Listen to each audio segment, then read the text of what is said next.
Hello, good morning. Kargil থেকে সোনমার্গ হয়ে আজকে শ্রীনগর যাব। তো মিডিলে একটা ক্যাবে পেয়েছিলাম, ওখানেই দাঁড়ালাম। তো ওখানে আঙ্কেলজি ছিল, সেই আমাকে আসতে এখানেই বললো এখানে আছে যাচ্ছে তোমার জয় মাতা দি টেম্পেল। এই হচ্ছে টেম্পেল, ওই টেম্পেল খুব জাগ্রত টেম্পেল। আদার্স বাইকার্স আদার্স রাইডার্সরা যখন আসবে আমি বলবো এখানে একটু ঘুরে যেতে। আর আরেকটা কথা হলো, যেটা বলার জন্য আমি ভিডিওটা করেছি, এই যে ছোট পুকুরটি আছে আর কি, এটা আজ পর্যন্ত জানা যায়নি কতটা ডিপ।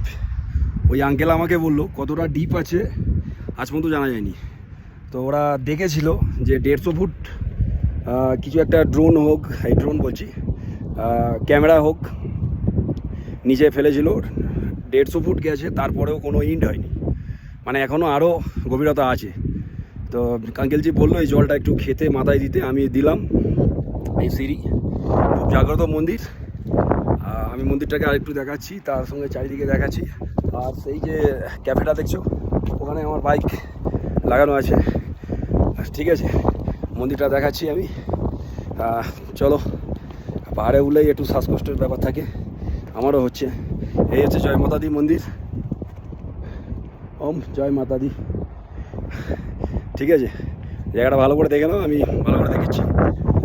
যারা শ্রীনগর থেকে আসবে, শ্রীনগর থেকে সোনমার্গ হয়ে কার্গিল লেহের দিকে যারা যাবে, মিডিলে এটা পড়বে।